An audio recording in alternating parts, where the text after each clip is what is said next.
Baik, kita mulai teman-teman yang sudah hadir. Bismillahirrahmanirrahim. Assalamualaikum warahmatullahi wabarakatuh. Selamat malam, selamat bersilaturahmi di room kita.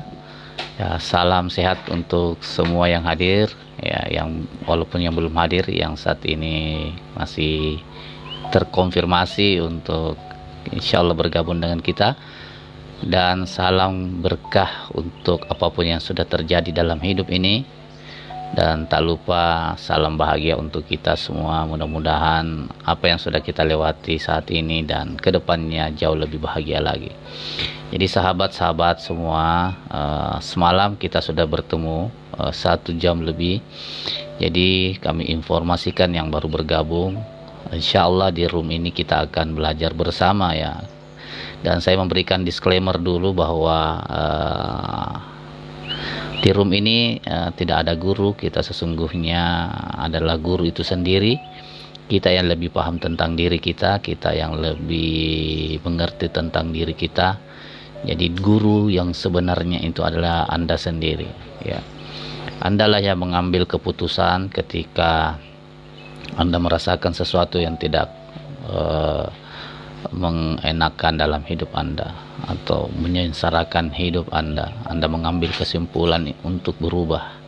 Anda mengambil keputusan untuk menjadi jauh lebih baik lagi.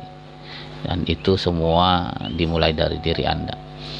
Jadi semalam saya singgung sedikit teman-teman yang belum sempat hadir, bahwa semalam kita bahas tentang Tuhan ya. Hari ini banyak orang yang cerita tentang Tuhan, mengenal Tuhan, ataukah telah membahas tentang Tuhan, tapi betulkah kita telah mengerti, telah paham manakah esensi Tuhan itu ya? Betulkah Tuhan itu jauh ya? Dan betulkah Tuhan itu, kalau kita katakan dekat, sedekat apa Tuhan itu? Dan ketika kita menggunakan panduan ya, salah satu ajaran ya, ada Islam. Di dalam Islam diberikan gambaran bahwa Tuhan itu lebih dekat dari urat nadi leher kita. Allah itu meliputi segala sesuatu. Dimanapun kau hadapkan wajahmu, kau akan melihat wajah Tuhan. Jadi ini adalah sebuah pencarian.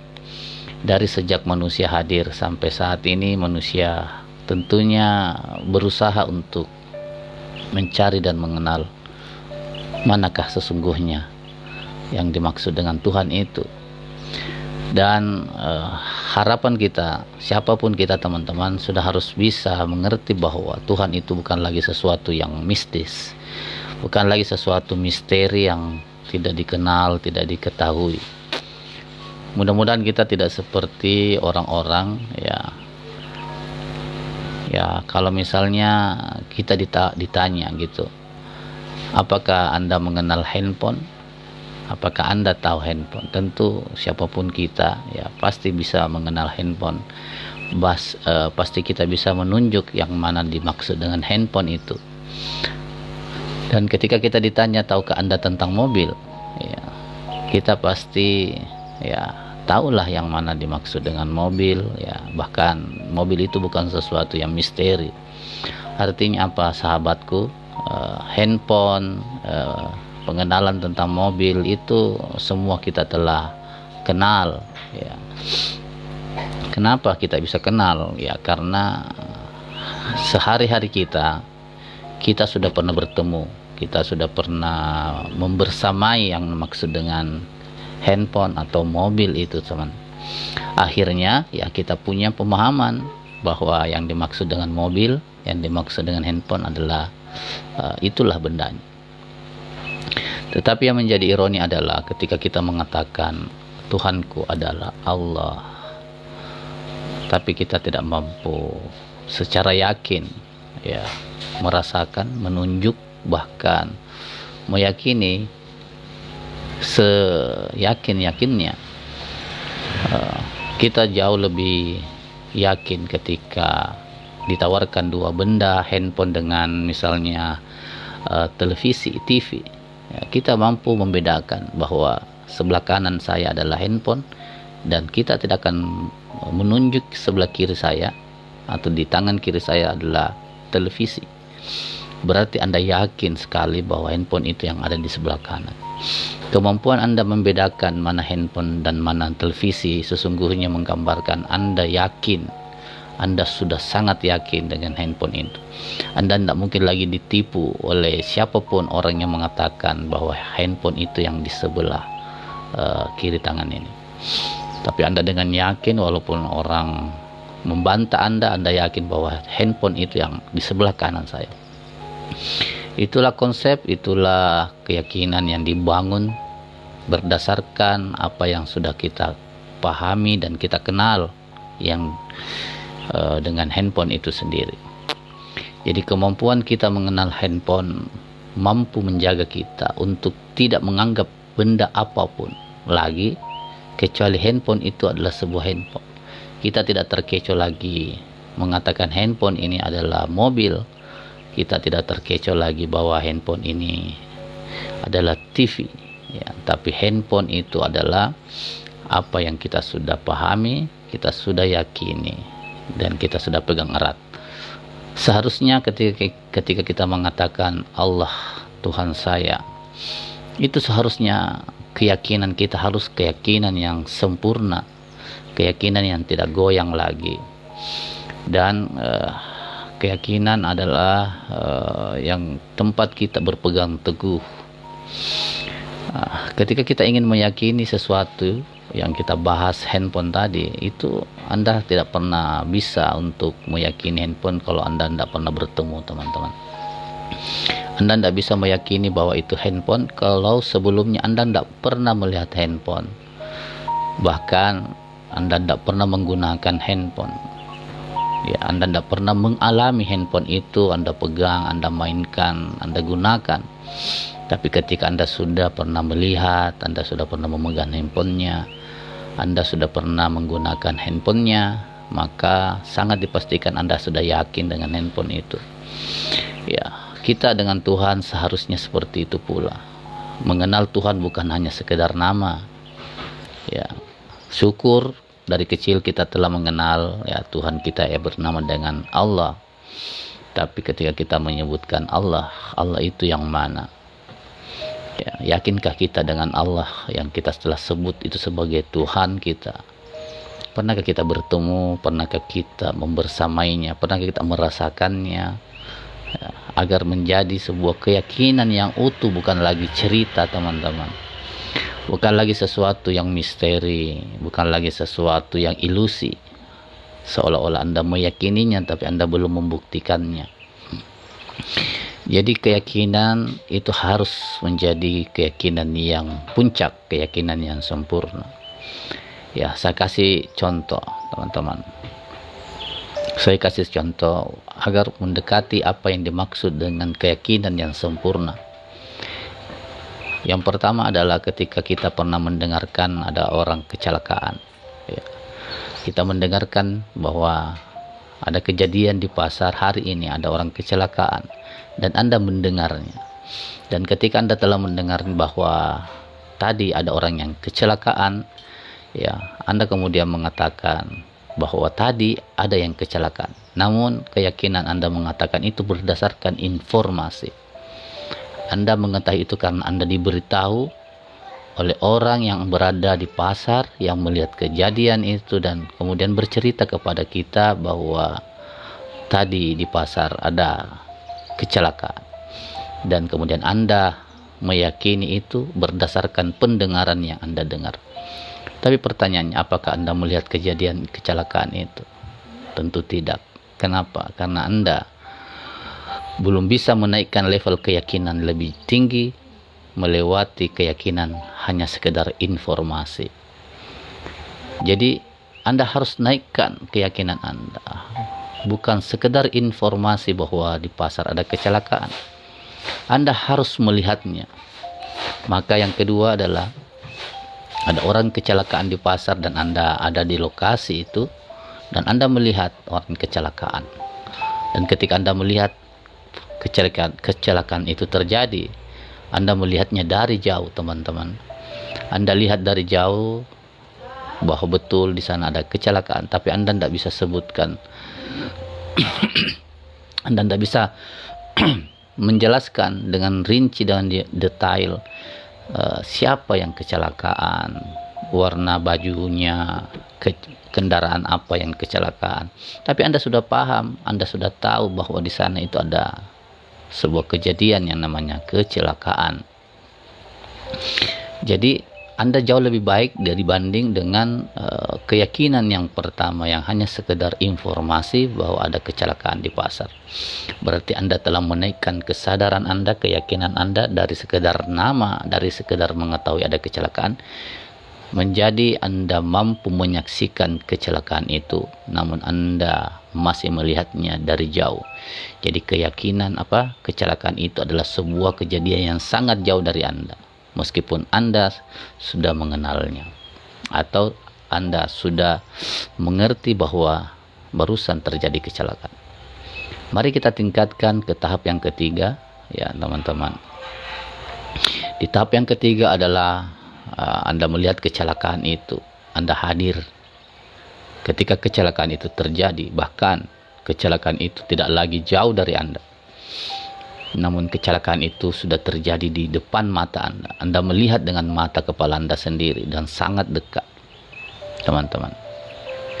Dan Anda bisa menyebutkan bahwa yang kecelakaan itu menggunakan kendaraan apa.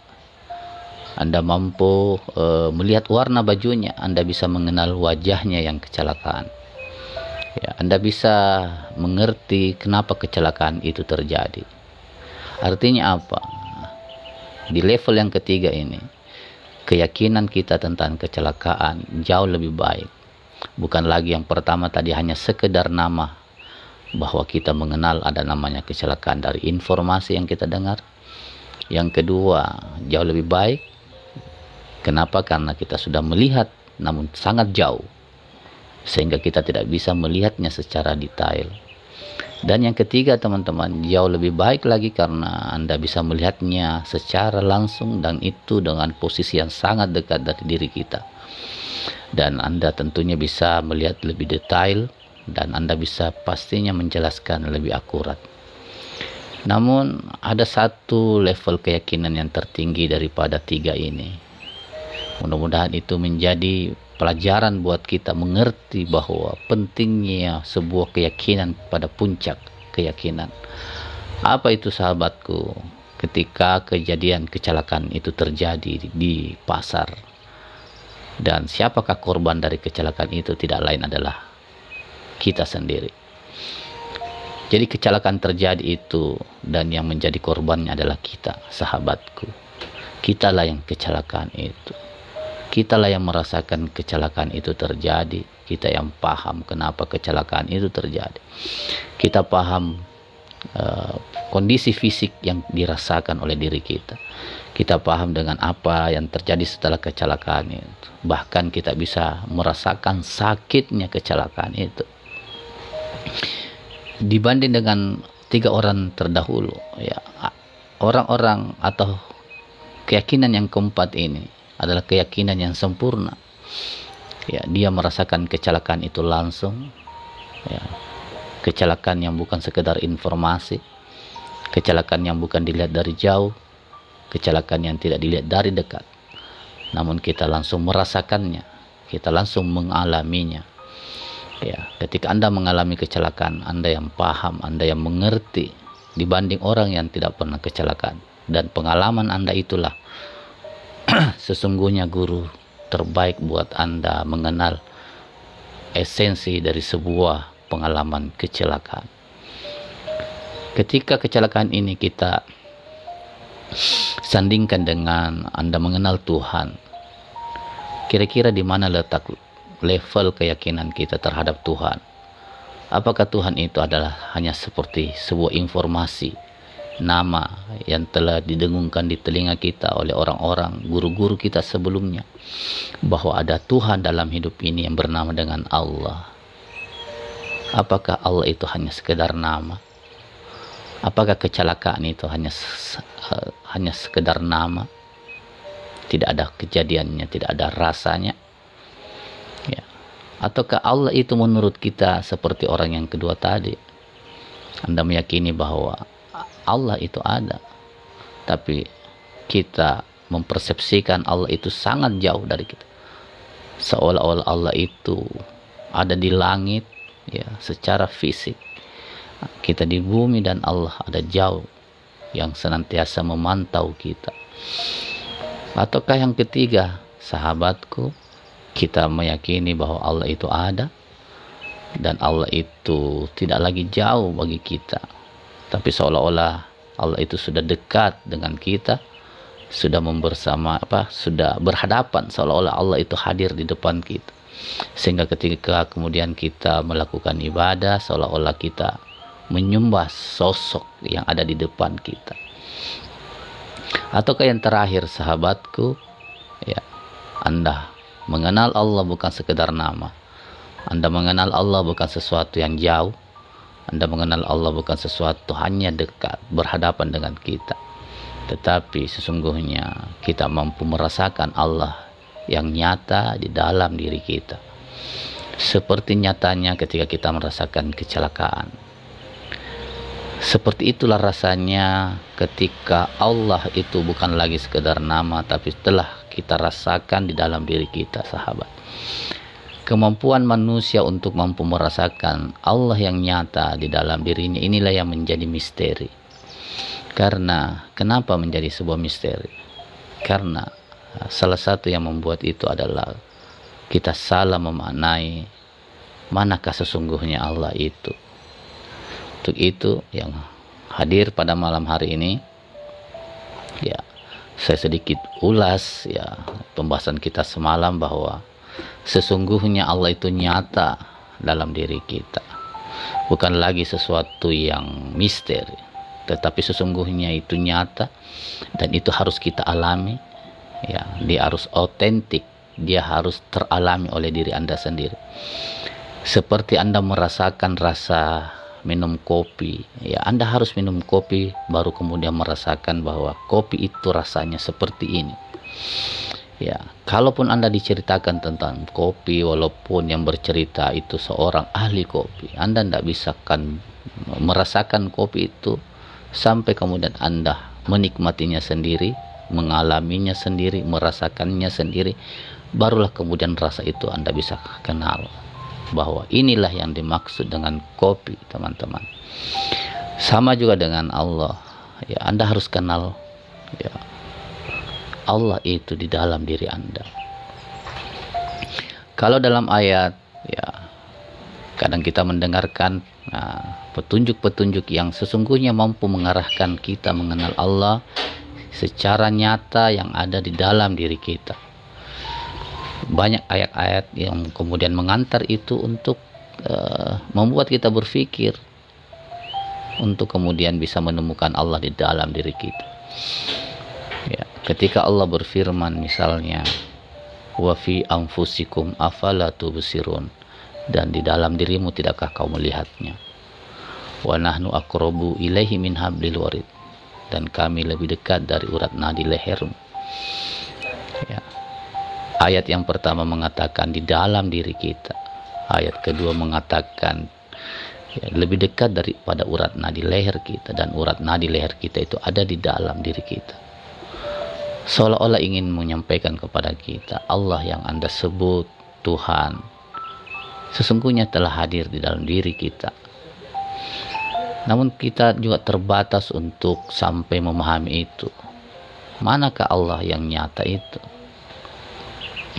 Maka sahabatku, untuk bisa memberikan sedikit panduan untuk mengenal itu, mungkin sahabat pernah mendengar ayat kursi, ya, di mana ayat kursi mengatakan bahwa Allahu la ilaha illa huwal hayyul qayyum.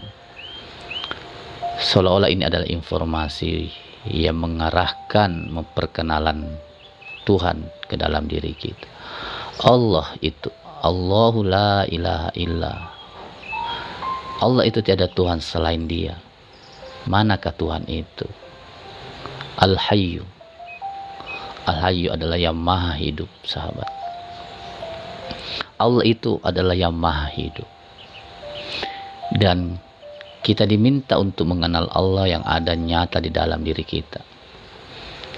Kalau Allah maha hidup dan kita diminta untuk mengenali di dalam diri kita ada Allah, maka siapakah yang hidup? Atau apakah kita merasakan sang hidup di dalam diri kita? Dan apa tanda bahwa sang hidup itu ada di dalam diri kita? Pertanyaan ini sesungguhnya sangat gampang untuk kita analisa ke dalam diri kita. Untuk mengetahui bahwa kita hidup, sahabat, bahwa ada sang hidup di dalam diri kita, ya tinggal kita merasakan. Kita bisa merasakan secara nyata bahwa hari ini saya masih hidup. Detik ini, saat ini, saya berbicara di hadapan sahabat semua. Bukankah saya dalam kondisi hidup? Kenapa kita yakin mengatakan kita hidup? Sebab kita pun mengenal ataupun paham bahwa ada kondisi manusia namanya mati yang sudah tidak bisa bergerak. Bukankah kita masih hidup? Bukankah kita masih bergerak? Berarti kita hidup saat ini sesungguhnya bisa memberikan kepada kita gambaran bahwa nyatalah di dalam diri kita ada sang hidup, sahabat. Nyata bahwa sang hidup itu membersamai kita, ya. Dia hadir bersama kita. Apa tandanya ya kita masih hidup? Al-Hayyu Al-Qayyum. Al-Qayyum adalah yang mampu berdiri tegak, yang mampu mengurus segala sesuatunya. Bukankah karena kita hidup, sahabat, maka kita merasakan segala sesuatu di dalam diri kita ada yang mengurusnya, ya, ada yang mengatur semuanya. Bukankah kita merasakan seluruh organ tubuh kita bekerja sebagai tanda bahwa Dia nyata membersamai kita. Dia nyata mengatur segala hal-hal yang ada di dalam diri kita. Bukankah kita dalam keseharian tidak pernah sibuk mengatur darah itu mengalir, namun kita mampu merasakan darah itu bisa mengalir. Siapakah yang mengatur semua itu? Siapakah yang membuat semua bekerja, saling bekerja sama dari satu organ ke organ yang lain?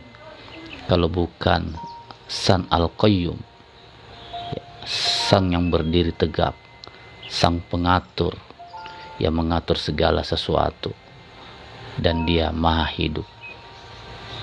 Dua tanda ini, ya, mengenal Allah secara nyata di dalam diri kita sesungguhnya sudah cukup membuat kita yakin bahwa Allah membersamai kita melalui tanda bahwa kita masih hidup. Yang kedua, melalui tanda bahwa segala sesuatunya, ya, di dalam diri kita telah diurus secara nyata oleh Allah itu sendiri. Allah yang tadinya sekedar informasi, Allah yang tadinya kita menganggap jauh, Allah yang tadinya kita anggap sesuatu yang ada di depan kita kemudian kita sembah. Bukankah Allah itu sekarang sudah nyata kita alami di dalam diri kita? Seperti kita merasakan sendiri rasa kopi, kita merasakan sendiri namanya kecelakaan, sahabat. Artinya apa? Allah yang kita sebut sebagai Tuhan itu telah nyata di dalam diri kita saat ini, sekarang. Kemudian lanjutan daripada ayat itu, sahabat, dikatakan bahwa la ta'khuzuhu sinatun wala naum. La ta'khuzuhu sinatun wala naum artinya Tuhan itu, ya, tidak pernah tidur dan tidak pernah mengantuk. Kalau sekiranya saya bertanya kepada kita semua, coba kita cari di dalam diri kita, apakah sesuatu yang tidak pernah tidur? Dan apakah sesuatu yang tidak pernah mengantuk di dalam diri kita? Ya, bagi orang-orang yang sudah mengenal ini, maka saya ucapkan Ya, terima kasih untuk Anda karena Anda telah mengenalnya secara nyata. Namun siapapun teman-teman yang baru mendengarkan video ini, bahwa di dalam diri kita ada sang yang tidak pernah tidur, tidak pernah mengantuk. Dia hidup dan membersamai kita dan mengurus segala apapun yang ada di dalam diri kita.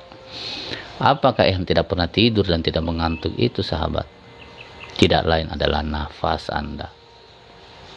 Nafas Anda adalah tanda bahwa dia tidak pernah luput dengan diri kita. Nafas adalah tanda, sahabat, bahwa sang hidup ada di dalam diri kita. Nafas membersamai kita dimanapun kita berada. Anda tidur secara fisik, secara jiwa, tapi bukankah ketika Anda tidur Anda masih bernafas? Ya. Bukankah ketika Anda makan Anda pun bernafas? Bukankah ketika Anda melakukan aktivitas Anda pun bernafas? Dan siapakah nafas ini? Nafas adalah tanda nyata yang kita bisa rasakan bahwa keberadaan Allah telah bersama dengan kita. Allahu la ilaha illa wal hayyul qayyum. Allah itu tiada Tuhan selain Dia yang hidup, yang berdiri tegak dan tidak pernah tidur dan tidak pernah mengantuk. Dan itu nyata dalam diri kita. Kita bisa alami setiap hari. Bahkan saya berbicara ini saya sambil bernafas. Anda mendengarkan ini video sama Anda pun sedang bernafas. Berarti saya dengan Anda saat ini diliputi oleh Allah itu sendiri. Wallahu ahata bin nas. Allah itu meliputi segalanya manusia. Wallahu muhit. Allah meliputi segala sesuatu. Apa tanda bahwa Allah meliputi segala sesuatu? Ya, nafas ini, sahabat. Nafas inilah menjadi tanda bahwa Allah tidak jauh. Allah itu bukan sekedar dekat, tapi di dalam dirimu, lebih dekat dari urat nadi lehermu. Ya, nafas ini hanya sebagai tanda ingin memberitahukan kepada kita bahwa Dia ada bersama kita. Karena ketika Anda menghirup nafas dan Anda mengeluarkan nafas dan kemudian nafas itu tidak kembali lagi, bukankah yang itu dimaksud dengan Anda telah mengembuskan nafas terakhir? Dan ketika manusia telah menghembuskan nafas terakhirnya, sahabat, apa yang terjadi dengan tubuhnya? Bukankah tubuhnya menjadi sesuatu yang tak bernilai lagi? Tubuh yang sudah terbujur kaku berarti sudah tidak merasakan tubuh ini dengan hadirnya sang hidup. Artinya, kalau kita ingin sedikit menundukkan ego kita, ingin sedikit menyelami diri kita, seharusnya kita bersyukur. Ya, kita masih hidup, berarti kita masih dibersamai oleh Allah itu sendiri. Ya, kesadaran kita tentang nafas ini menjadi tanda bahwa Dia ada dekat dan membersamai kita, bahkan meliputi kita, sahabat. Apa yang kemudian diharapkan dari pemahaman ini? Ketika Anda sudah mengenal bahwa Allah yang nyata melalui nafas itu, yang saat ini Anda sudah rasakan secara otentik, bukan cerita lagi, sahabat. Ya, bukan lagi cerita tentang Tuhan atau Allah ada di sana. Saat ini, sampai detik ini Anda mendengar video ini, Anda sudah seharusnya yakin. Anda sudah berada pada level yang keempat. Allah yang sudah nyata di dalam diri Anda, melalui kesadaran nafas Anda, melalui tanda bahwa Anda masih hidup. Itulah tanda bahwa Allah, Dia masih hadir bersama kita, sahabat. Dan ketika Anda sudah sampai di pemahaman yang keyakinan yang sudah tidak lagi mencari Tuhan di luar diri Anda, namun Anda sudah merasakan bersama dengan Anda, tentunya ya Anda harus punya pola bagaimana terhubung dengan Allah yang ada di dalam diri Anda. Maka ya di forum ini Ya, saya menawarkan sebuah solusi untuk kita semua. Ya, solusinya adalah kita melatih diri kita, menyadari nafas. Ya, kita menyadari nafas yang hari ini, saat ini kita nikmati. Sadarilah nafas yang itu, yang alami, yang natural, yang keluar masuk. Rasakan dia ada di dalam diri kita. Rasakanlah itu energi yang ada di dalam diri kita melalui nafas. Sehingga nanti kemudian kita akan merasakan sebuah kondisi yang namanya kondisi hening. Kondisi hening adalah kondisi yang membuat segala pikiran, segala perasaan kita berhenti sejenak karena difokuskan untuk merasakan Tuhan atau nafas sebagai tanda keberadaannya yang ada di dalam diri kita melalui jalur hening. Ya, untuk Anda bisa belajar hening, ya kita tentunya harus menikmati nafas. Sadari nafas, sehingga kemudian di ujung tarikan nafas Anda, ya, Anda akan merasakan di hati Anda akan merasakan di relung hati kita semua ada rasa kasih sayang yang nyata hadir, ya. Ada rasa syukur, ada rasa terima kasih, ada rasa ketenangan, ada rasa kebahagiaan yang nyata, sahabat. Karena ketika kita menyadari nafas, secara tidak langsung gelombang otak kita akan memberikan gelombang yang rendah untuk kita mengakses diri kita lebih dalam, merasakan Allah secara nyata, ya, yang ada di kolbu kita, di relung hati kita. Kita merasakan sesuatu yang sangat menyenangkan, sangat membahagiakan. Ada rasa syukur, sahabat. Dan orang-orang yang sudah terlatih melatih keheningan di dalam dirinya, berarti dia melatih keyakinannya untuk selalu merasa bahwa Allah tidak pernah jauh. Allah penuh dengan sifat kasih sayang. Maka orang-orang yang sudah belajar hening menikmati Allah di dalam dirinya, menikmati nafasnya, sehingga kemudian dia merasakan kasih sayang. Maka sifat kasih sayang inilah yang mengantar dia menjadi orang-orang yang berbagi kasih sayang ke alam semesta, sahabat. Itulah yang mengantar dia untuk berbagi kasih sayang ke segala makhluk yang ada di luar dirinya. Karena orang-orang yang sudah memiliki kasih sayang, itulah orang-orang yang siap memberikan kasih sayang di luar dirinya. Namun orang-orang yang tentunya belum memiliki kasih sayang, maka sesungguhnya apa yang harus dia berikan ke orang lain kalau dia tidak memiliki kasih sayang itu, sahabat? Jadi hening, ya, adalah laku spiritual.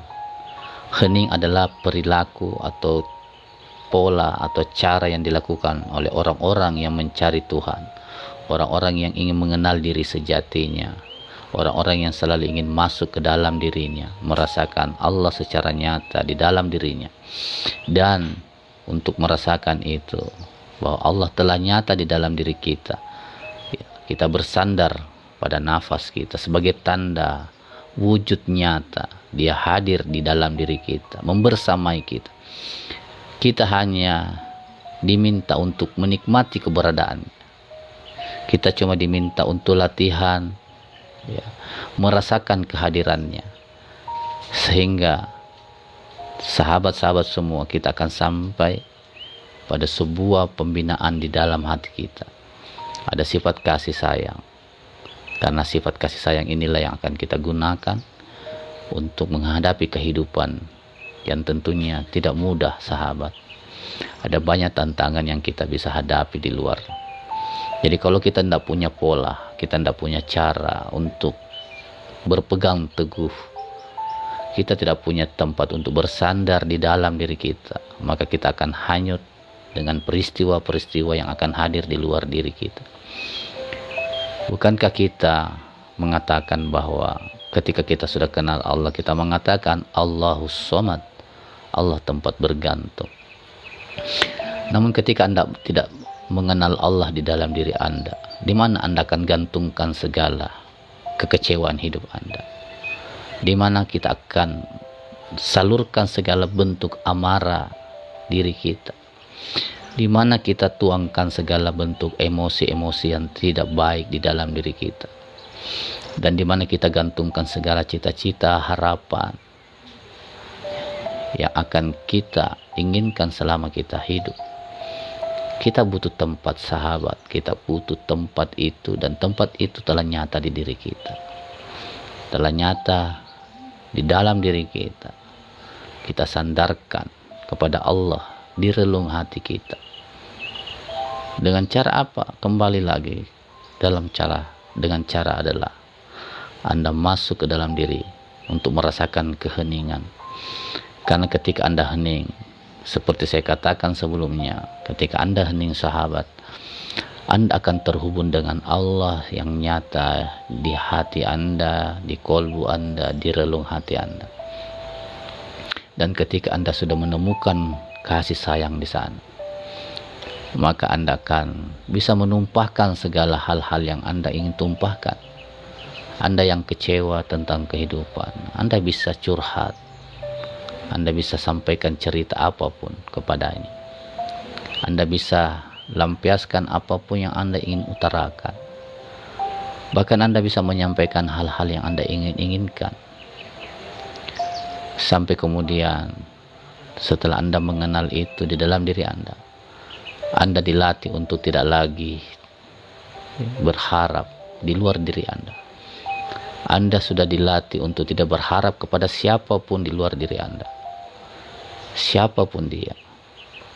Ya, karena yang paling paham, yang paling mengerti tentang diri Anda adalah Tuhan yang nyata di dalam diri Anda. Disitulah Anda bersandar. Kalau masih ada hal-hal negatif, silakan sampaikan, ucapkan maaf, dan mintalah keberkahan. Kalau misalnya Anda punya harapan dan keinginan, dengan Anda mengenal Allah yang nyata di dalam diri Anda punya tempat untuk bersandar, menyampaikan hal-hal baik, segala harapan-harapan baik, karena Anda telah mengenalnya secara nyata. Namun ketika Anda belum mengenal Allah secara nyata di dalam diri Anda, tentu Anda akan mencari tempat bersandar di luar diri Anda. Kita akan mencari orang lain. Kita gantungkan segala harapan, cita-cita kita di luar orang lain. Kenapa, sahabat? Karena kita belum mengenal Allah yang nyata di dalam diri kita. Artinya saya ingin mengatakan, orang-orang yang sudah mengenal Allah di dalam dirinya, yang nyata di relung hatinya, maka dia akan hadir rasa kasih sayang. Rasa kasih sayang inilah yang akan menghapus segala hal-hal yang tidak baik di dalam dirinya. Kemudian diajarkan dia untuk mengaplikasikan rasa kasih sayang ini kepada orang lain, sehingga sifat-sifat jahat yang sudah dia rasakan berganti menjadi sifat-sifat kasih sayang. Kalaupun masih dalam proses, masih ada kekecewaan, tidak apa-apa, sahabat. Anda cerita, sampaikan, tuangkan, luapkan seluruhnya di dalam hati Anda, di dalam keheningan Anda bersamanya. Sampaikan seluruhnya hingga tidak ada sedikit pun yang tersisa lagi energi-energi yang tidak baik yang masih ada di dalam diri kita. Karena ketika hati kita sudah terbuang segala yang tidak baik, maka akan terisi hal-hal yang baik. Terisilah sifat kasih sayang yang lebih besar, energi kasih sayang yang lebih besar, ya, energi yang penuh rahmat, energi yang selalu ingin melihat kebaikan, dan energi yang selalu ingin memberikan hal-hal terbaik kepada orang lain. Itu terpenuhi di relung hati Anda, dan itu akan menjadi acuan Anda untuk berbakti, melayani siapapun manusia, siapapun makhluk, apapun dia, dimanapun dia, karena Anda telah memiliki energi yang sangat berlimpah, sahabat. Itulah tugas pertama kita ketika kita sudah mengenal Allah yang nyata di hati kita. Yang kemudian, sahabat, ketika kita mengenal Allah yang nyata di dalam diri kita, maka kita akan terpenuhi energi kasih sayang, dan akhirnya Anda akan merasakan kebahagiaan yang nyata. Anda akan merasakan bahagia yang nyata karena segala sesuatu sudah nikmat bagi Anda. Anda tidak lagi terfokus kepada hal-hal yang tidak sesuai dengan keinginan Anda di luar diri Anda, karena Anda punya tempat bersandar bergantung di dalam diri Anda. Anda mampu menerima apapun kejadian yang terjadi di luar diri Anda. Ketika ekspektasi Anda di luar tidak terjadi, Anda mampu menerimanya. Anda mampu kemudian mensyukurinya apapun yang sudah terjadi. Ada penerimaan yang utuh terhadap apapun kejadian, karena Anda telah mengenal tempat bersandar yang sesungguhnya yang ada di dalam diri Anda. Itulah yang akan membawa kepada kebahagiaan kepada diri kita, kebahagiaan yang akan membimbing kita jauh lebih bahagia, jauh lebih nikmat menjalani kehidupan ini, sahabat.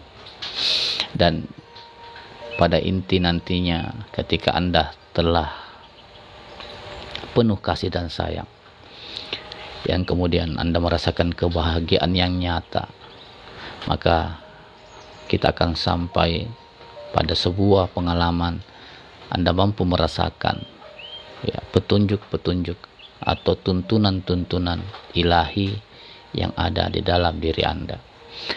Tuntunan inilah yang Anda gunakan untuk kemudian mengarungi kehidupan yang penuh dengan tantangan, sahabat. Hari ini kita melupakan itu.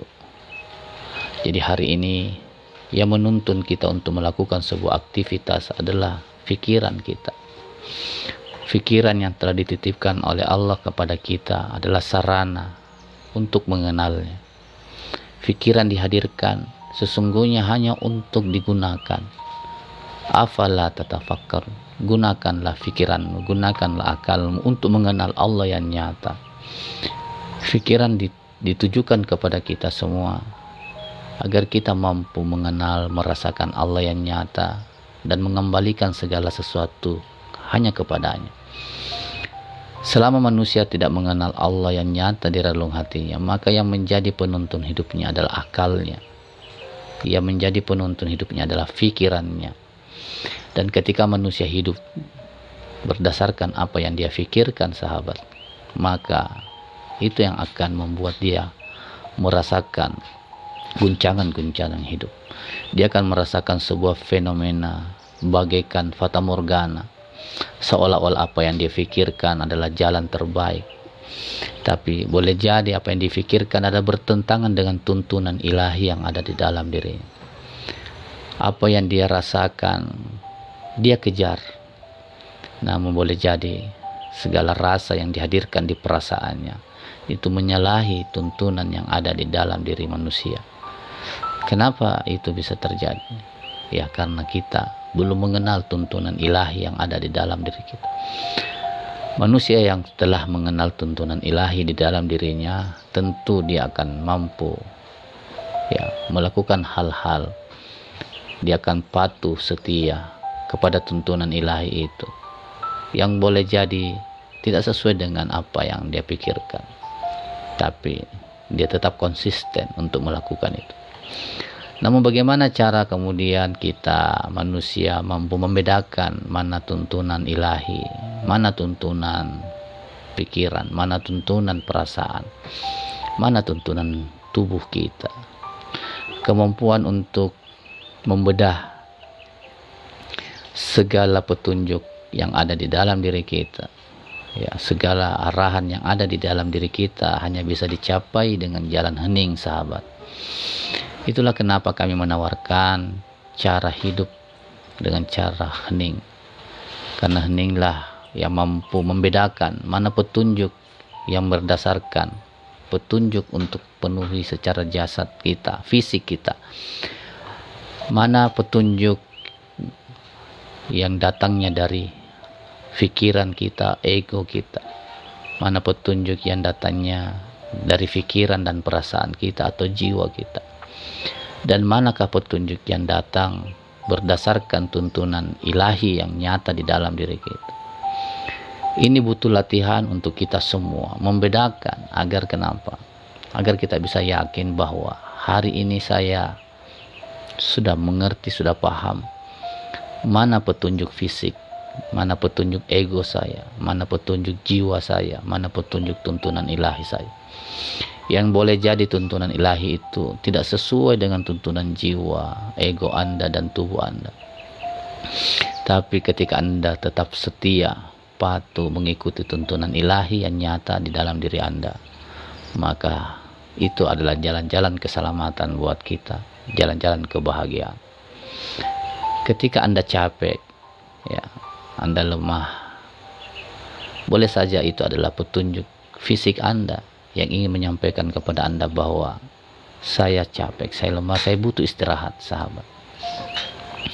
Kemudian ego Anda sebagai seorang manusia yang tentunya kita memiliki ego. Ego adalah sesuatu yang merasa berbeda dengan yang lain. Ego ini kemudian mengantar Anda punya stigma, punya pandangan bahwa saya memiliki pikiran sendiri, saya memiliki dogma sendiri atau ilusi sendiri, saya memiliki pikiran sendiri, saya memiliki mindset tersendiri.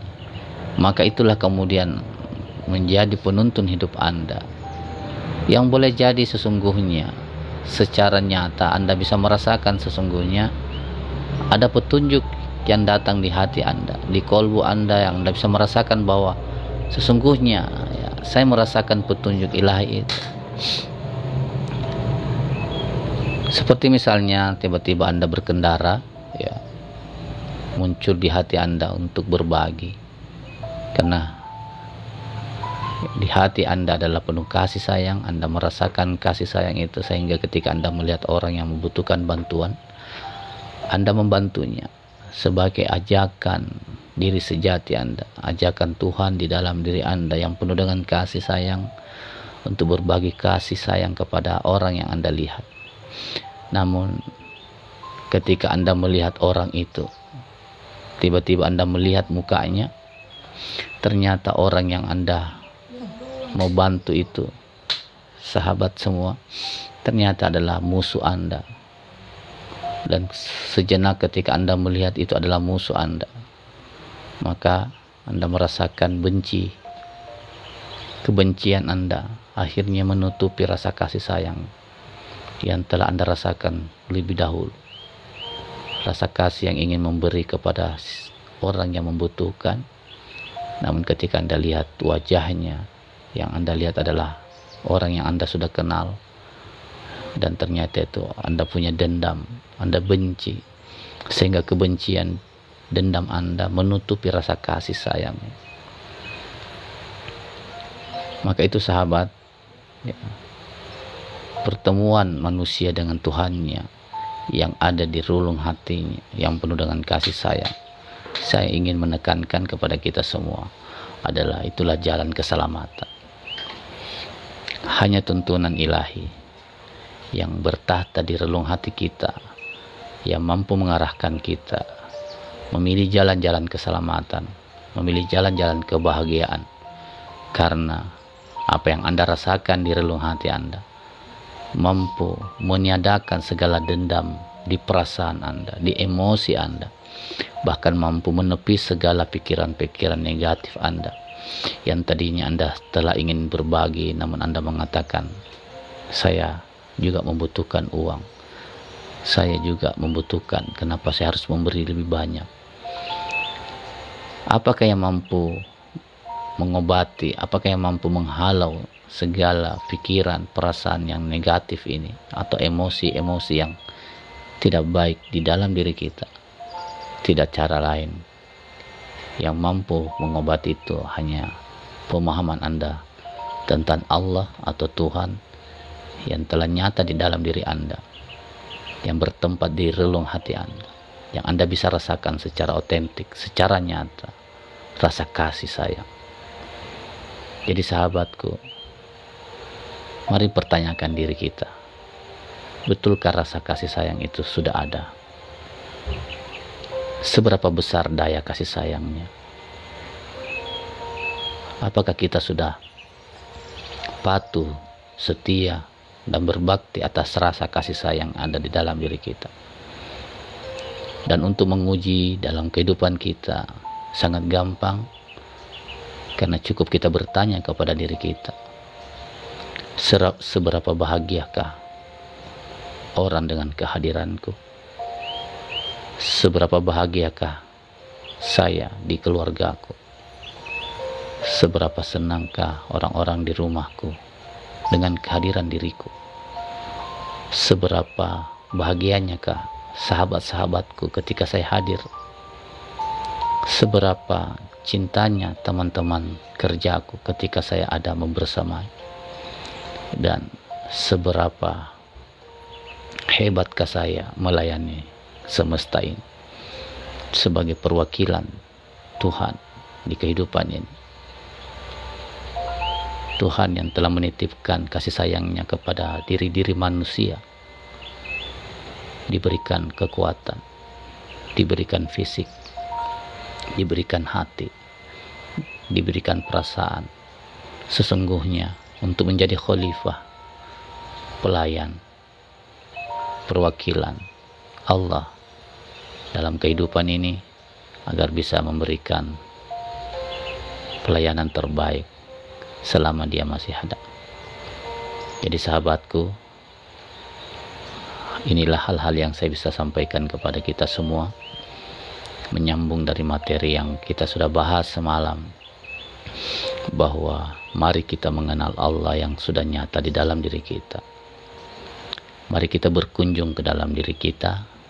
Caranya sangat sederhana, Anda bisa lakukan dimanapun Anda berada. Bahkan Anda bisa lakukan saat Anda mendengarkan saya saat ini berbicara. Anda cukup menyadari nafas Anda. Sadarilah nafas Anda yang keluar masuk. Dialah sahabat sejati kita. Dialah Tuhan yang nyata membersamai kita, meliputi kita, meliputi tubuh fisik kita. Sebab karena kita hidup, maka segala anggota tubuh kita secara fisik bekerja dengan alamiah. Karena kita hidup, maka pikiran kita bekerja. Karena kita masih hidup, kita mampu merasakan. Karena kita masih hidup, kita mampu merasakan Allah yang bertahta di relung hati kita. Mari sahabatku, kita sadari itu. Mari kita kembali ke dalam diri kita, merasakan keberadaannya, merasakan kebersamaannya, merasakan limpahan kasihnya. Agar kenapa? Agar kita bisa bahagia, sahabat. Dengan bahagianya kita, maka kita akan merasakan sifat tenang, sikap damai. Dengan ketenangan dan kedamaian kita dan kebahagiaan kita yang kita rasakan saat ini, itu akan memberikan dampak terhadap perilaku kita, akan memberikan dampak kepada ucapan kita, ucapan yang penuh dengan kasih sayang, berdampak kepada tangan kita, tangan yang selalu melayani orang lain, berdampak kepada kaki kita, kaki yang selalu melakukan melangkah kepada hal-hal yang lebih baik, berdampak kepada segala apapun yang ada dalam diri kita. Artinya kebahagiaan dan kedamaian yang ada nyata di dalam diri kita akan memberikan kita jalan-jalan keselamatan, sahabat, ya, menyelesaikan segala persoalan-persoalan yang kita hadapi. Kita hanya butuh kembali, kita hanya perlu bersandar, kita hanya butuh pengakuan, kita hanya butuh curhat, kita hanya butuh minta diselaraskan segala sesuatu kehilafan dan salah kita. Dengan itu Tuhan membantu kita menghapus segala yang sudah tidak ada dan menggantinya dengan kebaikan-kebaikan yang ditandai dengan Anda sudah bisa hidup lebih baik, Anda bisa lebih bahagia, Anda bisa menjaga kata-kata Anda, Anda bisa menjaga tangan Anda, Anda bisa menjaga perilaku Anda bisa menjaga tindakan-tindakan Anda kepada siapapun. Tentu tidak mudah, tentu tidak bisa sekaligus, namun Anda sudah memiliki program, Anda sudah punya itikad yang baik untuk memperbaiki hal-hal yang nyata, yang kita sadari dalam diri kita yang kurang baik, menjadi jauh lebih baik. Ada progres ada peningkatan, perubahan dalam diri kita yang kita lakukan secara bertahap. Dan siapakah yang pertama akan merasakan dampaknya? Tentu tidak lain adalah kita sendiri. Ketika Anda bahagia, di saat yang sama Anda langsung merasakan kenikmatnya dalam kebahagiaan. Namun kalau Anda menghadirkan rasa benci saat ini, maka Anda akan merasakan sengsaranya dalam kebencian. Kalau Anda marah saat ini, maka Anda sendirilah yang akan merasakan dampak dari marah Anda. Orang yang Anda benci, orang yang Anda marahi, sesungguhnya tidak mendapatkan apapun, namun Anda lah yang paling pertama merasakan dampak. Nah, kalau itu Anda bisa pahami, kenapa kita tidak mengganti menjadi ketenangan, kedamaian yang bisa kita nikmati dalam hidup. Baik sahabat, inilah yang kita bisa bahas pada malam hari ini. Doa saya selalu untuk kita semua, mudah-mudahan tubuh kita, baik tubuh yang kita bisa sentuh dari luar ataukah tubuh yang kita bisa rasakan dari dalam keadaan sehat walafiat. Saya mendoakan kepada kita semua yang hari ini dalam kesusahan finansial, Anda butuh bersabar, ya, terima apapun yang hari ini terjadi, dan mari melakukan hal-hal yang lebih baik. Sedikit demi sedikit Anda bangkit dari keterpurukan Anda lakukan apa yang Anda bisa lakukan, bantu orang lain dengan kemampuan dan potensi yang telah dimiliki. Maka saya mendoakan mudah-mudahan keberkahan, keberlimpahan selalu tercurah kepada Anda semua. Dan yang terakhir, saya mendoakan kepada kita semua untuk menjadi orang-orang yang bahagia. Jadi salam sehat, salam keberlimpahan, dan salam bahagia. Dan salam bahagia buat kita semua, karena kita adalah manusia yang datang ke bumi, yang pergi ke bumi, dan harus kembali. Salam pergi untuk kembali. Sampai jumpa di video selanjutnya. Assalamualaikum warahmatullahi wabarakatuh. Salam.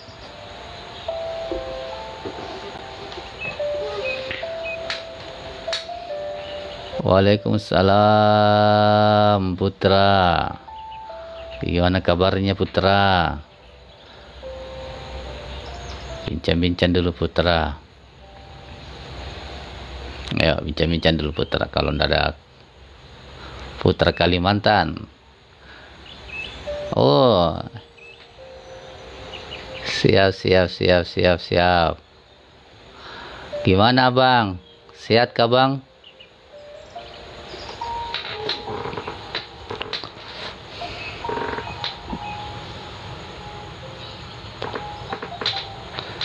Ya, terima kasih ya Bang ya. Mudah-mudahan sehat semua. Ya, saya izin pamit dulu Bang ya. Mudah-mudahan sehat keluarga. Dadah.